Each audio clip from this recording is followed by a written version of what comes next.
¿Alguna vez te has preguntado si aquello que crees que es la verdad no es más que un juego de lenguaje? ¿Será que nuestras palabras reflejan el mundo real o simplemente nos encierran en un laberinto de significados creados por nosotros mismos? ¿Y si la propia filosofía fuera, en realidad, un problema causado por el lenguaje y no la solución a nuestros dilemas? Ludwig Wittgenstein, uno de los pensadores más enigmáticos y revolucionarios del siglo XX, creía que la mayoría de los problemas filosóficos no trataban, en realidad, sobre el mundo, sino sobre cómo usamos el lenguaje para describirlo. No solo cuestionó el significado de las palabras, sino que destruyó y reconstruyó por completo la manera en que entendemos el pensamiento humano. Su obra influyó desde la lógica hasta la política, desde la psicología hasta la ciencia de la computación. Comenzó su carrera intentando definir los límites absolutos de lo que se puede decir, pero terminó su vida argumentando que el significado no está en las palabras en sí, sino en la forma en que las usamos en nuestra vida cotidiana. Fue uno de los pocos filósofos que tuvo el valor de destruir sus propias teorías y empezar desde cero. Si crees que el lenguaje es solo un medio neutro de comunicación, prepárate para cambiar de opinión. En este video, exploraremos cómo Wittgenstein revolucionó la filosofía y nos hizo darnos cuenta de que, quizá, todos estamos jugando diferentes juegos de lenguaje sin siquiera notarlo. Ahora, descubramos quién fue este hombre, por qué renunció a su fortuna para dedicarse a la filosofía y cómo llegó a una de las ideas más radicales de todos los tiempos. Ludwig Wittgenstein no era un filósofo común. Su vida estuvo marcada por extremos: riqueza y renuncia, guerra y contemplación, genialidad y soledad. Nacido en 1889, provenía de una de las familias más ricas e influyentes de Austria, rodeado desde la infancia de intelectuales y artistas como Gustav Mahler y Johannes Brahms. Su padre, Karl Wittgenstein, un magnate de la industria del acero, esperaba que sus hijos fueran brillantes y exitosos, lo que generó una presión abrumadora dentro de la familia. 3 de sus hermanos se suicidaron, y esa sombra de tragedia acompañaría a Wittgenstein durante toda su vida. A pesar de su entorno sofisticado, Wittgenstein no mostraba interés por la riqueza ni el prestigio de su familia. Inició su formación en ingeniería en Berlín y luego se trasladó a Manchester, donde comenzó a trabajar en aerodinámica y motores a reacción. Sin embargo, un encuentro inesperado con la lógica matemática cambió su destino para siempre. Al descubrir los trabajos de Gottlob Frege y Bertrand Russell, se dio cuenta de que sus verdaderas inquietudes estaban en la filosofía del lenguaje. Sin dudarlo, abandonó su carrera en ingeniería y se trasladó a Cambridge, donde se convirtió en alumno y, posteriormente, en una de las mayores obsesiones de Russell. Russell, uno de los más grandes lógicos del siglo XX, quedó impresionado con la intensidad de Wittgenstein. Su enfoque de la filosofía no era académico, sino visceral. No quería simplemente entender la lógica, quería resolver todos los problemas filosóficos de una vez por todas. En una ocasión, Russell comentó que Wittgenstein tenía la expresión de alguien que o era un genio o un lunático, y de cierta manera era ambas cosas. Su perfeccionismo rozaba la obsesión. Pasaba noches sin dormir, dominado por cuestiones filosóficas. Rechazaba cualquier distracción y despreciaba cualquier forma de vida superficial. Cuando estalló la Primera Guerra Mundial, Wittgenstein no dudó en alistarse en el ejército austrohúngaro, pero, a diferencia de muchos intelectuales de su época que intentaban evitar la guerra, él insistió en ser enviado al frente de batalla. Enfrentó combates brutales y estuvo varias veces al borde de la muerte. Sin embargo, fue en medio del caos de las trincheras donde comenzó a escribir la obra que cambiaría el rumbo de la filosofía, el Tractatus Logico Philosophicus. Creía que había resuelto todos los problemas filosóficos y que, después de ese libro, la filosofía ya no tendría razón de existir. Cuando terminó la guerra, Wittgenstein llevó esa creencia al extremo. Donó toda su inmensa herencia, vistió ropas sencillas y se retiró a llevar una vida modesta como maestro en aldeas remotas de Austria. La vida de Wittgenstein como profesor fue tan intensa como su filosofía. Trataba a sus alumnos con un rigor extremo, muchas veces utilizando métodos considerados demasiado agresivos para niños pequeños. Su temperamento explosivo y su impaciencia lo convirtieron en una figura temida y, eventualmente, lo alejaron de la enseñanza. Desilusionado, se apartó de la filosofía por un tiempo y vivió en reclusión. construyendo casas de madera e intentando llevar una vida sencilla. Pero, a pesar de su intento de abandonar la filosofía, ella nunca lo abandonó. Cuando regresó a Cambridge en 1929, ya no era el mismo hombre que había escrito el Tractatus. Su visión del mundo había cambiado drásticamente. Empezó a notar fallas en sus propias teorías y, en los años siguientes, trabajaría incansablemente para deconstruir todo lo que antes había creído. La filosofía de Wittgenstein pasaría por una revolución profunda, y él dejaría de ser un pensador lógico implacable para convertirse en un crítico de la propia idea de que el lenguaje debía seguir una estructura rígida. Ahora que entendemos un poco sobre la mente inquieta e intensa de Wittgenstein, podemos sumergirnos en la primera fase de su pensamiento, donde intentó definir los límites de lo que se puede decir y creyó, por un momento, que había resuelto todos los problemas filosóficos de una vez por todas. Imagina un mundo donde el lenguaje sea un reflejo perfecto de la realidad. Un mundo en el que cada palabra corresponda a un objeto y cada frase represente un hecho del mundo de manera precisa e irrefutable. Esa fue la ambición de Ludwig Wittgenstein en su primera gran obra, el Tractatus Logico-Philosophicus. Él creía que, al comprender la estructura del lenguaje, podríamos finalmente resolver los grandes enigmas filosóficos o, de manera más radical, darnos cuenta de que muchos de estos enigmas no eran más que ilusiones creadas por el mal uso del lenguaje. Escrito en medio de la brutalidad de la Primera Guerra Mundial, el Tractatus no es un libro común. No contiene argumentaciones tradicionales, explicaciones extensas ni ejemplos cotidianos. En su lugar, está compuesto por frases numeradas, casi como aforismos, cada una conectándose con la siguiente de manera lógica e implacable. El libro comienza con una afirmación que parece sencilla, pero que esconde un universo de implicaciones. El mundo es todo lo que es el caso. Para Wittgenstein, el mundo no estaba compuesto por objetos o sustancias misteriosas, sino por hechos, estados de cosas que pueden ser verdaderos o falsos. Si un hecho puede describirse, entonces puede expresarse en lenguaje. Si algo no puede ser puesto en palabras, simplemente no forma parte de la esfera de lo que puede pensarse lógicamente. Aquí nace su famosa teoría de la imagen del lenguaje, la idea de que el lenguaje funciona como un espejo lógico del mundo.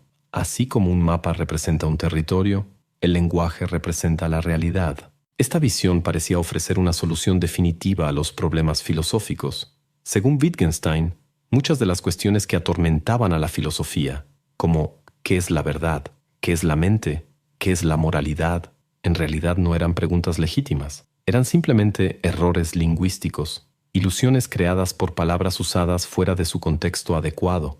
Cuando alguien pregunta ¿qué es la mente?, está tratando a la mente como si fuera un objeto físico que puede identificarse, cuando en realidad esa pregunta no tiene sentido dentro de la estructura lógica del lenguaje. Y entonces llega a su conclusión más radical: sobre lo que no se puede hablar, hay que callar. Esta frase, la última del Tractatus, encapsula su visión sobre la filosofía. Para Wittgenstein, la filosofía no debía ocuparse de especulaciones metafísicas ni de debates abstractos sobre la existencia, Dios o la naturaleza del alma. Si algo no puede expresarse con precisión, si no puede verificarse lógicamente, entonces no tiene sentido discutirlo. Esto, por supuesto, tuvo un impacto profundo, especialmente entre los miembros del Círculo de Viena, un grupo de filósofos que buscaba eliminar cualquier rastro de metafísica en la filosofía y convertirla en una disciplina puramente científica. El problema, sin embargo, es que esta visión era extremadamente restrictiva.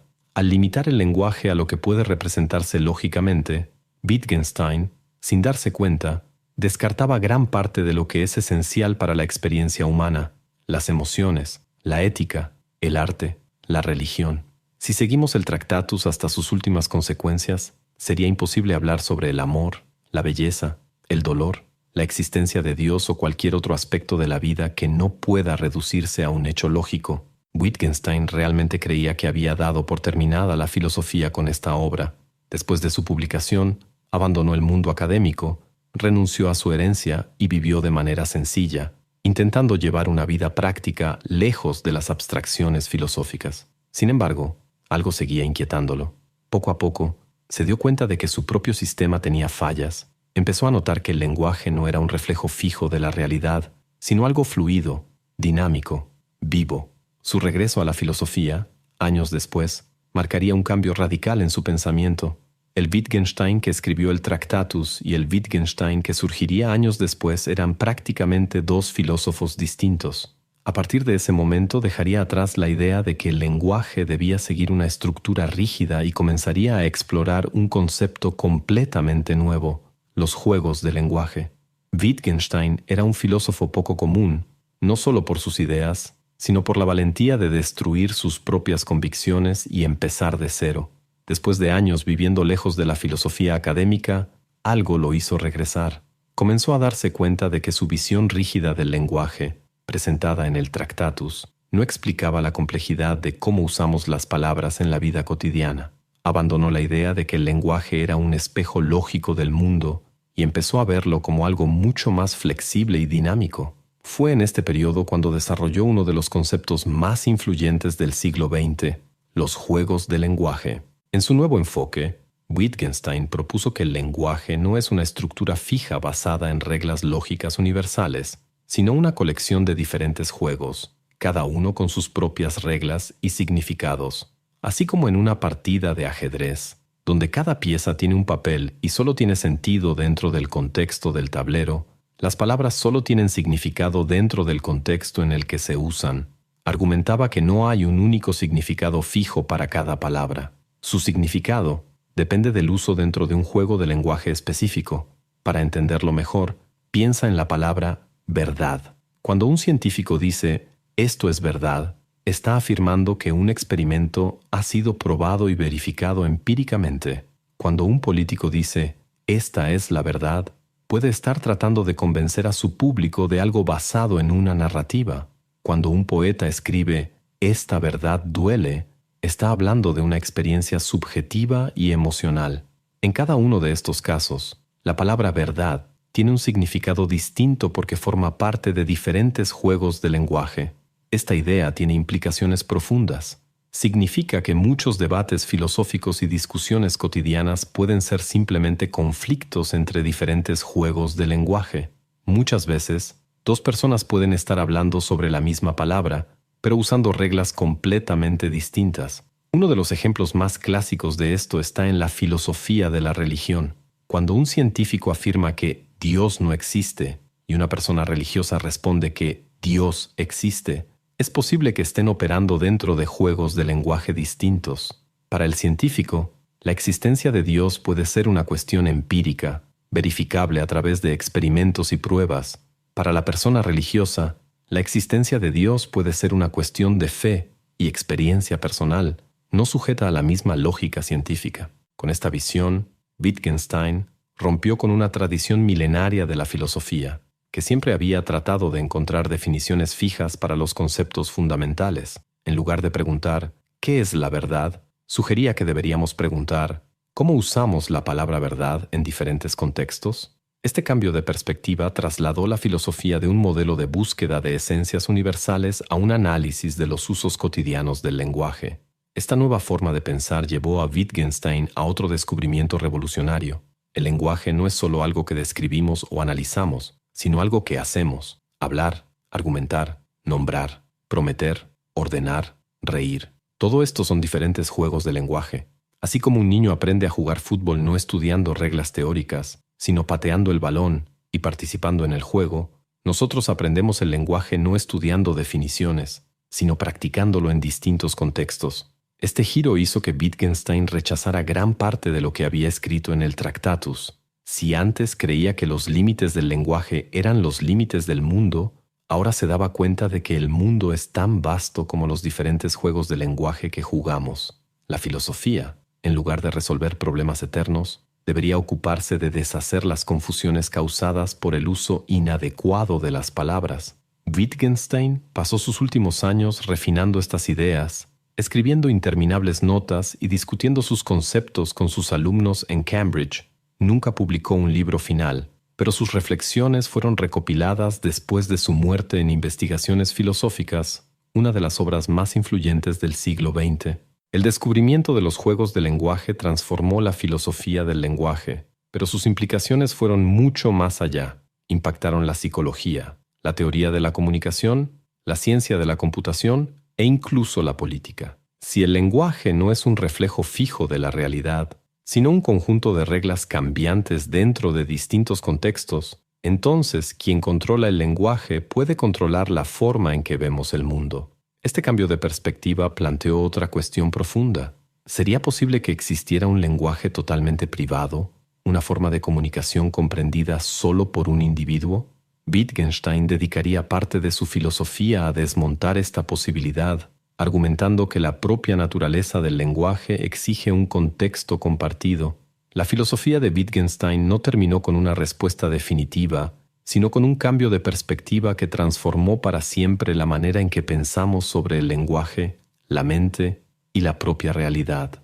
Si antes creía que el lenguaje debía ser un reflejo lógico del mundo, más tarde concluyó que, en realidad, era un conjunto de juegos dinámicos, cada uno con sus propias reglas y significados. Su obra no solo revolucionó la filosofía, sino que también influyó en disciplinas como la lingüística, la psicología, la ciencia de la computación e incluso la teoría política. Si el lenguaje no solo describe el mundo, sino que también lo moldea, esto significa que las palabras que usamos afectan directamente la manera en que pensamos. Esta idea tiene profundas implicaciones en el discurso público, los medios de comunicación y la política. Cuando un gobierno define qué se puede o no decir, no solo está imponiendo reglas sobre la comunicación, sino que también está controlando la percepción misma de la realidad. George Orwell, en 1984, exploró esta idea con la neolengua, una forma de lenguaje que restringía el pensamiento al limitar las palabras disponibles. Este concepto resuena con la visión de Wittgenstein de que nuestros pensamientos están estructurados por las palabras y los juegos de lenguaje a los que tenemos acceso. Podemos ver esta influencia también en los debates sobre el discurso y la identidad. Términos como fake news, posverdad y discurso de odio son más que simples expresiones. Crean categorías de pensamiento que influyen en cómo interpretamos la realidad. Wittgenstein nos advertiría sobre el peligro de asumir que una palabra tiene un significado fijo e inmutable. Si el significado de las palabras está determinado por su uso, entonces la lucha por el control del lenguaje es, en realidad, una lucha por el control de la realidad. Esto plantea una pregunta esencial. ¿Somos prisioneros del lenguaje? Si todo nuestro pensamiento está moldeado por los juegos de lenguaje que jugamos, ¿hay algo más allá de eso? Wittgenstein no creía que pudiéramos escapar completamente del lenguaje, pero sugería que podríamos tomar conciencia de las trampas lingüísticas y, así, evitar confusiones filosóficas e ideológicas. Quizás su mayor legado haya sido mostrar que muchas de las preguntas que hacemos, en la filosofía, la política y la vida cotidiana, pueden ser solo el producto de malentendidos lingüísticos. Cuando debatimos sobre conceptos como justicia, libertad o verdad, muchas veces no estamos discutiendo sobre los hechos, sino simplemente jugando diferentes juegos de lenguaje. El desafío es darnos cuenta de cuándo estamos atrapados en estas trampas y cuándo solo estamos repitiendo palabras sin entender realmente su uso. Al final de su vida, Wittgenstein no ofreció un sistema filosófico cerrado, sino una invitación a la reflexión. Nos animó a ver el lenguaje no como un reflejo de la realidad, sino como una herramienta práctica que usamos para comunicarnos, crear y estructurar el mundo que nos rodea. Su pensamiento nos recuerda que la filosofía no tiene por qué ser una búsqueda eterna de respuestas, sino un intento de disolver confusiones y ver con mayor claridad. Y entonces, ¿realmente comprendemos el lenguaje que usamos todos los días? ¿O seguimos siendo, sin darnos cuenta, prisioneros de palabras que creemos dominar? Tal vez la respuesta no esté en buscar una verdad absoluta, sino en observar cómo jugamos este juego. Wittgenstein no dejó un sistema filosófico cerrado, una teoría definitiva ni un conjunto de verdades universales. Dejó preguntas que no exigen una única respuesta, sino una nueva forma de mirar el mundo y a nosotros mismos. Su filosofía no es un mapa, sino un espejo que nos obliga a ver nuestras propias limitaciones, no solo en lo que pensamos, sino en cómo pensamos. Si tenía razón, entonces el lenguaje no es solo un medio de comunicación, sino un campo de batalla donde las ideas, las ideologías y las percepciones de la realidad se enfrentan. Cada palabra que elegimos, cada frase que construimos, cada discurso que seguimos o cuestionamos, es en el fondo un reflejo del juego del lenguaje en el que estamos inmersos. Esto significa que, para comprender realmente el mundo, no basta con preguntar ¿qué significa esto?, sino ¿cómo estamos usando estas palabras? Y aquí queda la gran provocación que dejó Wittgenstein. ¿Podemos escapar de estas estructuras? ¿Será que, al tomar conciencia de cómo el lenguaje nos moldea, realmente podemos pensar fuera de sus límites? ¿O estaremos siempre jugando diferentes juegos sin darnos cuenta de las reglas que nos rigen?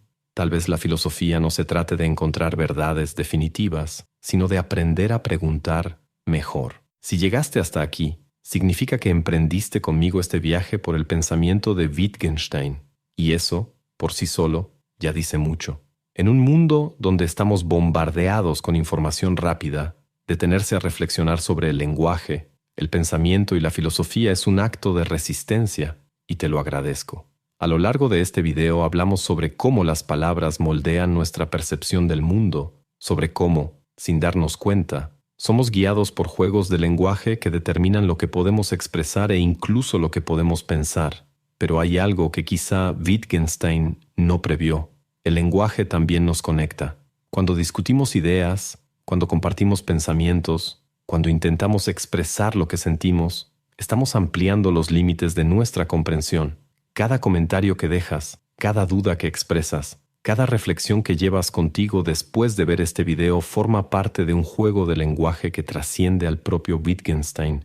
Podría terminar diciendo algo como «gracias por ver», pero eso reduciría la experiencia a una formalidad. Así que diré algo diferente. Gracias por pensar. Gracias por cuestionar. Gracias por estar aquí. Ahora quiero escucharte. ¿Qué juego de lenguaje te ha desafiado últimamente?